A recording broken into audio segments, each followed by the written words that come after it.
Vamos a continuar, tal y como estaba previsto, con la mesa redonda que presentamos bajo el título Retos para un auténtico final del terrorismo. Es una mesa redonda que va a moderar Javier Zarzalejos y en la que van a participar los periodistas Ángel Expósito y Ángeles Escrivá y el escritor José María Ridao. Le voy a dar la palabra de inmediato a don Javier Zarzalejos, al que voy a presentar.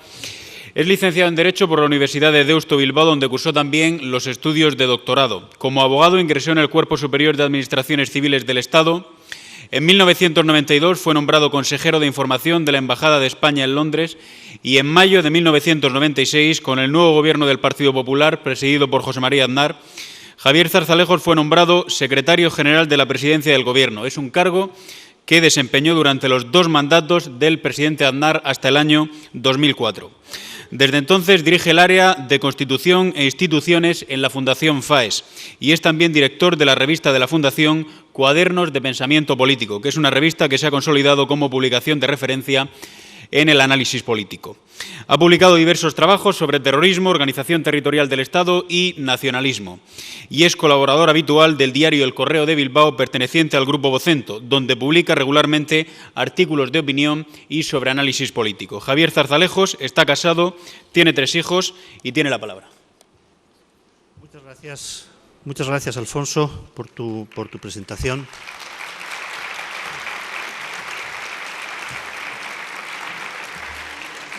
Muchas gracias a todos ustedes y yo quiero empezar expresando personalmente lo honrado que me siento por haber sido invitado a participar en este acontecimiento que marca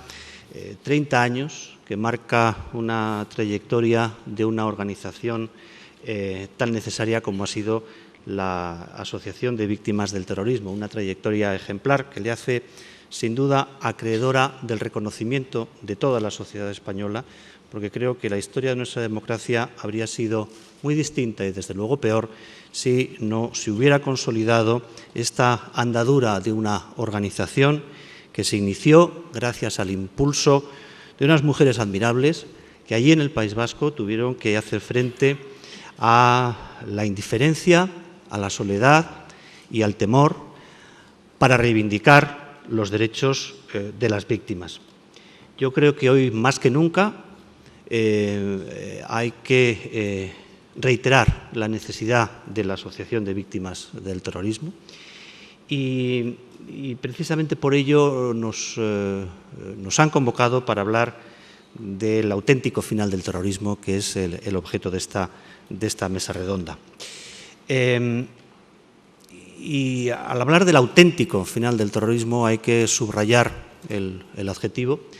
porque se ha dicho, y con razón,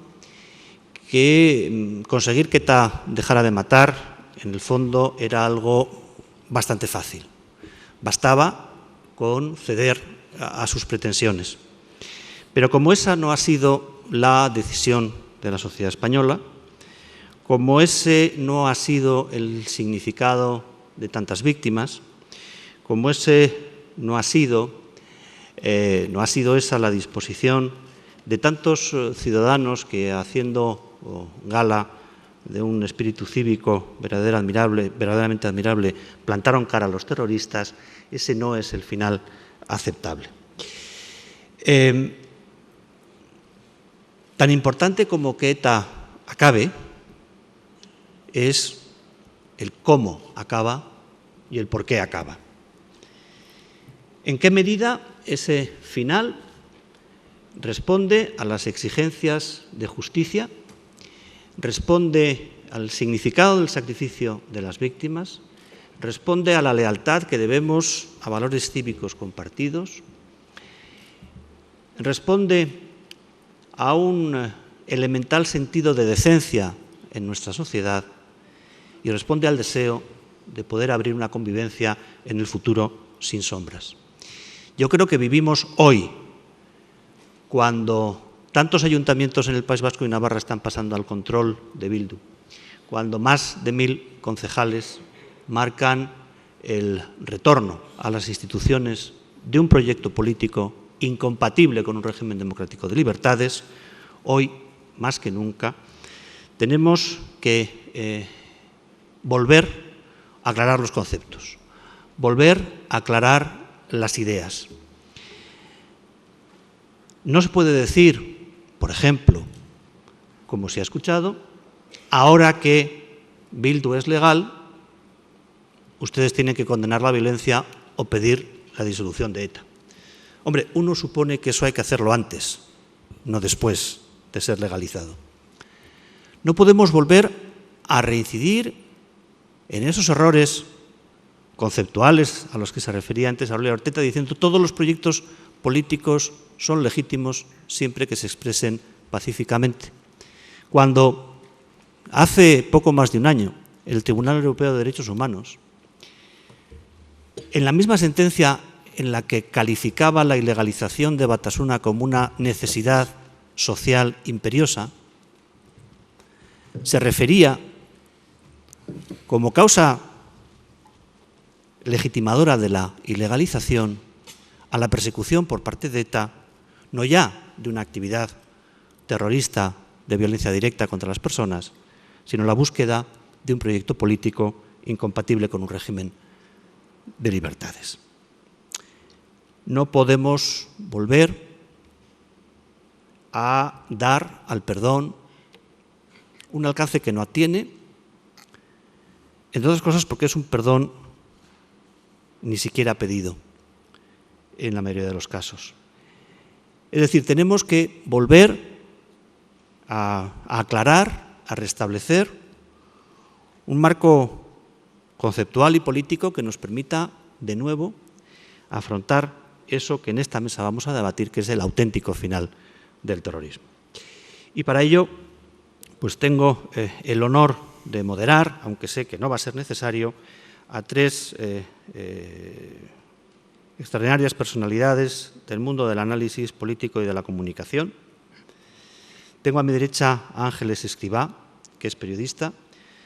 realizó sus estudios en la Universidad de Navarra, comenzó su carrera en Antena 3 Radio, a partir del 92 se especializó en información de interior,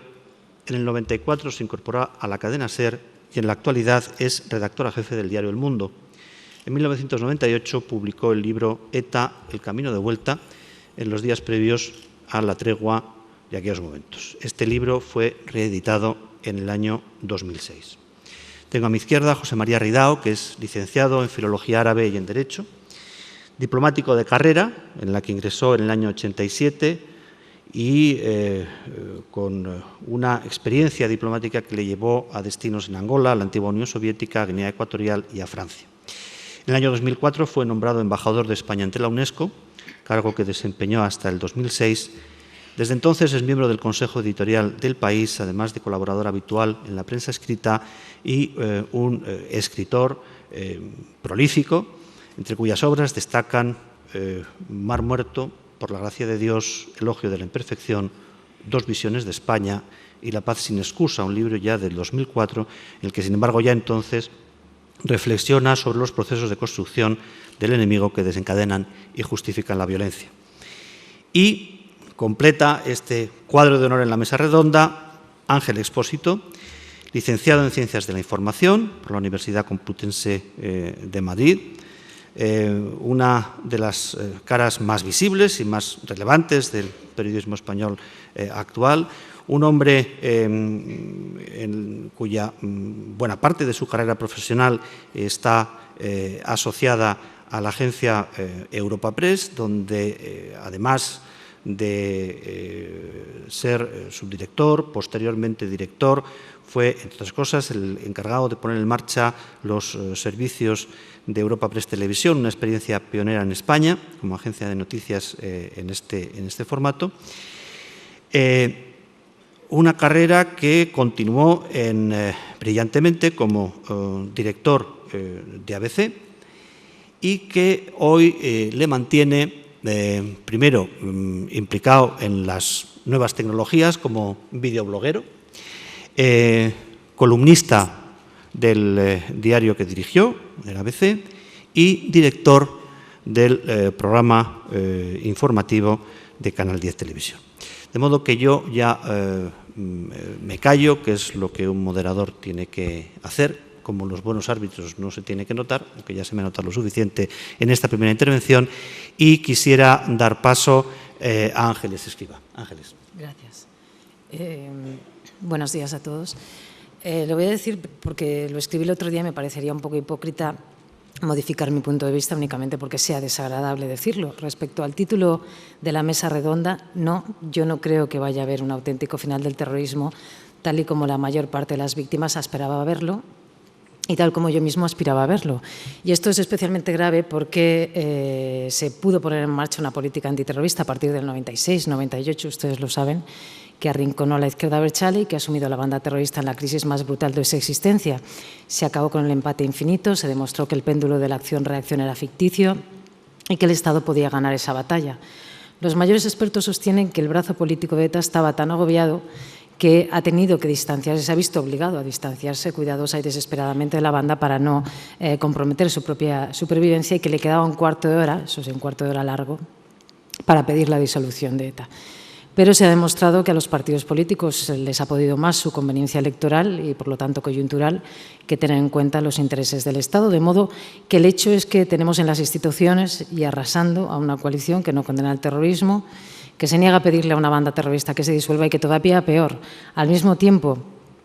que su propuesta, que dice que su propuesta es una ruptura con ETA, en realidad reivindica lo obtenido con el terrorismo. Estas vienen a ser, por ejemplo, las palabras pronunciadas por Otegi en el mitin de Anoeta y por Rufi Echeverría justamente en la presentación de Sortu. Venían a decir algo así como: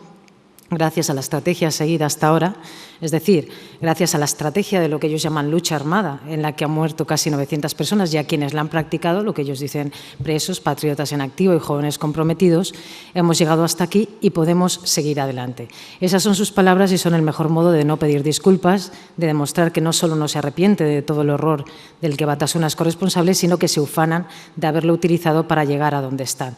Lo que está claro es que no han leído ni a Crimen ni Castigo, ni a Dostoyevsky, ni han escuchado a Reyes Mate, como nos explicaba esta mañana. Y eso es lo que hay. Y además, a mí me parece que esto es irreversible, que la argumentación del Tribunal Constitucional sobre Bildu lo que ha hecho es anular de facto la ley de partidos. También es verdad que pueden pasar muchas cosas, pero los batasunos tendrían que ser muy torpes para propiciar una ilegalización. ETA tendría que atentar con gran intensidad y los concejales de Bildu aplaudir con las orejas esos atentados para que el PSOE o el PP, que en este caso lleva muchos meses, incluso años, poniéndose de perfil, volviesen a manipular el Constitucional para que desplazase a los radicales de los ayuntamientos. Esto, desplazarles de nuevo, ilegalizarles de nuevo, yo creo que legalmente es difícil y en la realidad, tal como estamos viendo hoy, es mucho más. Me parece muy improbable volver a meter el respeto democrático, por llamarlo de algún modo, en el cuerpo a los más de 300.000 votantes de la izquierda abertzale, que apenas hace 2 o 3 años empezaban a plantearse votar a otros independentistas porque Batasuna estaba en una situación más que preocupante y además le estaba costando recuperar el ser referente. Así que el Gobierno decidió ya con su estrategia, yo creo que desde 1999, alimentarles a cambio del rechazo a ETA. Hemos pasado de no permitirles entrar en las instituciones si no cumplían con las exigencias, a advertirles que por dejarlo tampoco iban a obtener nada, y ahora mismo lo que estamos haciendo es ofreciéndoles cosas para que no vuelvan a las andadas y se incorporen al sistema democrático. Se ha preferido que no haya un atentado más, que no haya un muerto más a la derrota de ETA, y se ha apostado por lo que denominan reconciliación, esto es, han opuesto lo que es la práctica, la ética, y se han quedado con la opción práctica. Tampoco vamos a ser demasiado imbéciles y a concederles un triunfo que no han conseguido. Les hemos derrotado, eso es así, operativamente, y ahora lo que hay que hacer es que no obtengan ninguna contrapartida política más y que los presos no salgan a la calle sin cumplir todas las condenas que les corresponden, y sobre todo los demócratas tenemos que realizar, eso se ha dicho ya bastante esta mañana, yo creo que la opinión pública no es consciente de la dificultad que va a entrañar esto. Yo creo que los demócratas tenemos que realizar el relato de los hechos, el verdadero relato de lo ocurrido durante estos años. Hace unos días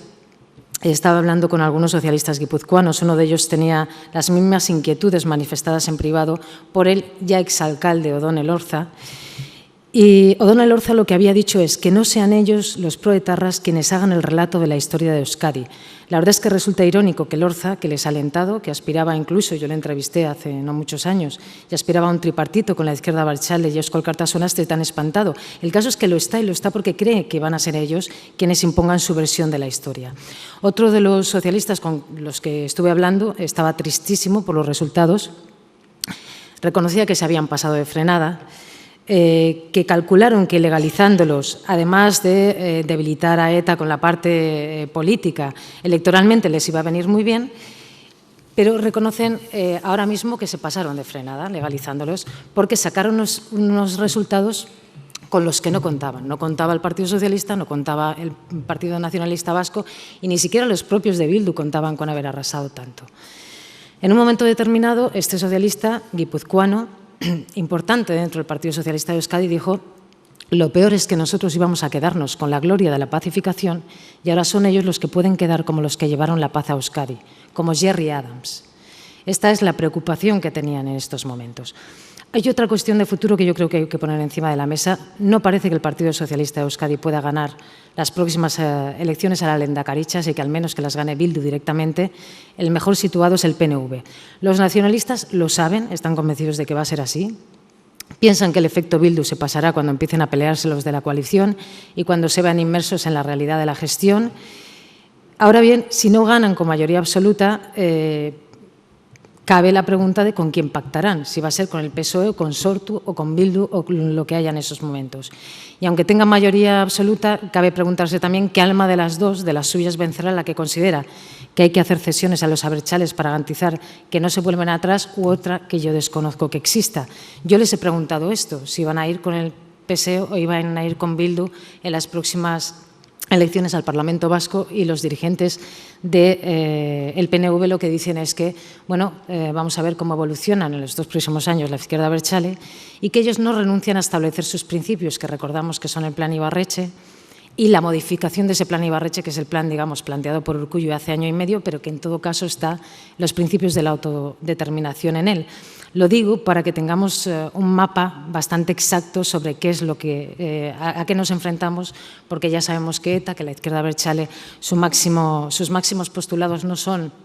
los ayuntamientos por los ayuntamientos, que también, sino para conseguir lo que ellos llaman el proceso democrático y poder imponer algo al Estado. Puede que no les oigamos nunca pedir a los de la izquierda abertzale la disolución, pero yo creo que lo que hay que conseguir es que no obtengan nada más a cambio. ETA, yo creo realmente que está operativamente derrotada, a menos que lo hagamos rematadamente mal y no tendremos perdón. Yo creo que ahora hay que derrotarla políticamente, impidiendo que obtenga nada más ni menos que lo que está obteniendo esta mañana. Y hay que hacerse con la autoría del verdadero relato de la historia, de lo que reclaman, de lo que realmente ha ocurrido en Euskadi y en España en los últimos 40 años. Y, vamos, yo les mandaría a nuestros políticos unos cuantos ejemplares de Primo Levi, por lo que hemos escuchado esta mañana, para que se pueda hacer pues como las víctimas quieren hacerlo a partir de ahora, porque lo que hay ahora me parece que ya no tiene arreglo. Muchas gracias, Ángeles.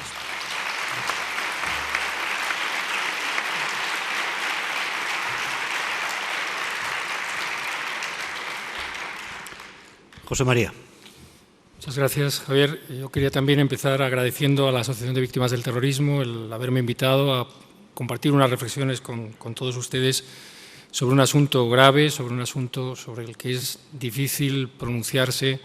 y pronunciarse de manera que todos podamos estar firmes y conseguir una victoria más rotunda frente a esa lacra del terrorismo. Yo, como Ángeles, tengo que decir que el título del final auténtico del terrorismo también me genera ciertos problemas en el sentido de que me da la impresión de que podríamos estar precipitándonos, no aquí en este foro, sino si este debate es un debate social y mucho más si es un debate político respecto de lo que está pasando. Es difícil hablar, e insisto, en términos políticos, en términos sociales, del final auténtico del terrorismo cuando el final no ha llegado. ETA está en tregua, en una tregua muy paradójica, en la medida en que ha decretado que no iba a hacer aquello que había dejado de hacer justamente porque el Estado de Derecho se lo había impedido, pero ETA sigue estando ahí. Por tanto, hay que ser muy conscientes de que muchas veces podemos entorpecer el objetivo que perseguimos justamente por precipitarnos en determinadas discusiones. Y yo creo que en los últimos tiempos, cuando entre los demócratas se discutía sobre si ETA debía acabar de manera negociada, debía acabar derrotada, sea con un acto firme, simbólico o sencillamente porque el último terrorista dejaba atrás la reja de la cárcel, no nos dábamos cuenta de que en el fondo estábamos impidiendo al Estado de Derecho hacer lo que tenía que hacer, que es que para vencer a ETA, para acabar con ETA, no tiene por qué comprometerse en ninguna de las vías, ni negociadas ni de ningún tipo. Tendrá que hacer lo que tenga que hacer por descontado dentro de la ley, para eso es Estado de Derecho, para acabar con esa lacra del terrorismo. Muchas veces estábamos asumiendo compromisos prematuros, que en el fondo lo que hacían es dar mensajes sobre nuestras intenciones a los bárbaros del otro lado sin que nada nos hubiera obligado a nosotros realmente a pronunciarnos. Y además esa precipitación o esa posible precipitación en los debates, e insisto, no en foros como este, sino si ese debate lo llevamos sobre todo a un terreno político, lo que nos impide es analizar adecuadamente de qué capitales ha creído contar ETA, con qué capitales ha pretendido presentarse en el espacio político de nuestro país. Hay un primer capital que ha estado operativo durante todos los años de su existencia, que es el de creer que por su simple actividad la permanencia de sus militantes en la cárcel dependía básicamente de su voluntad, de que si ellos finalmente desistían o triunfaban o conseguían el resultado que fuera, estaba en sus manos abrir la puerta de las cárceles. Eso era un capital con el que ellos siempre han operado y que desde luego siguen operando en este momento. Pero hay otros capitales que son quizá más importantes, y es el capital que ellos han creído tener, que en este momento lo creen más mermado, que es el capital de hacer desistir a la sociedad española en la defensa del Estado de Derecho, con todo lo que el Estado de Derecho conlleva, que es la libertad y la seguridad y, por descontado, la vida de sus ciudadanos. Ellos han creído justamente que golpeando ciegamente, asesinando sin motivo, conseguirían doblegar a las instituciones, a los ciudadanos, a las víctimas, a sus familiares, y ese es el capital que de algún modo sienten que está mermado. No lo han conseguido en los 30 años de democracia, los más de 30 años de democracia, por tanto, para ellos también es un motivo de reflexión el que probablemente no lo van a conseguir en el futuro. Pero el que hayan renunciado o hayan asumido que ese capital no está tan operativo como ellos creyeron hace algún tiempo, no les ha llevado a perder de vista otra cosa fundamental, que es que ellos creen que su capital más importante en estos momentos es, por así decir, la solemnización de su final, que ellos pueden vender su final y, por tanto, ofrecer a la contraparte grandes ventajas por este final solemnizado. Yo creo y tengo la impresión, y permítanme decirlo con toda franqueza, que muchas veces en el debate político entre partidos democráticos en España, enfrente de esta cuestión de ese capital de solemnidad del fin de ETA, estamos confundiendo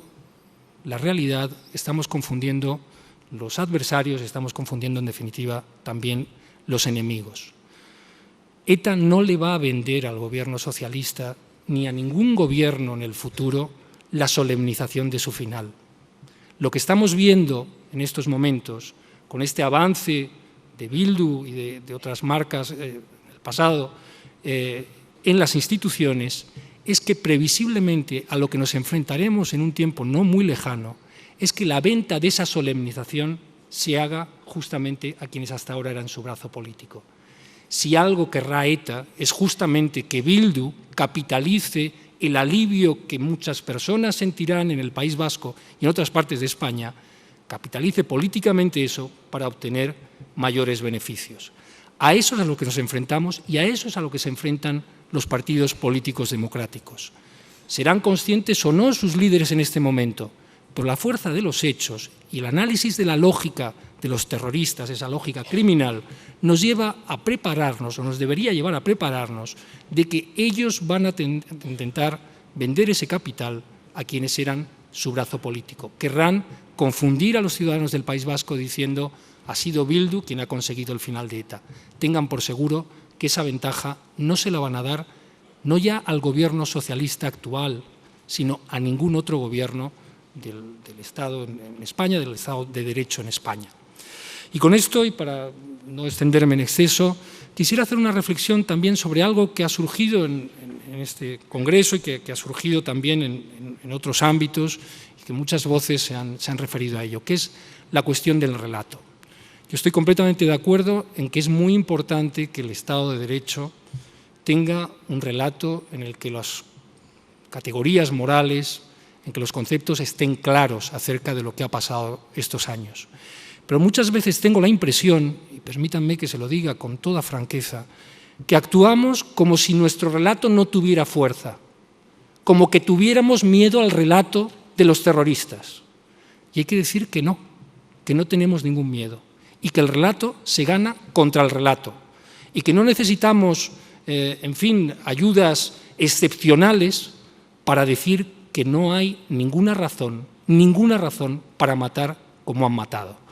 Porque la contradicción fundamental a la que se enfrenta hoy Bildu, una vez que se siente en las instituciones, es que si podía sentarse en las instituciones dentro del sistema democrático español, ¿por qué ha asesinado casi a 1 millar de personas? Si podía llegar ahí sin asesinar, ¿por qué lo ha hecho? Y esa contradicción es la que tratan de resolver todos los días cuando se miran en el espejo quienes cogieron una pistola o pusieron una bomba para asesinar a ciudadanos españoles. Muchas gracias.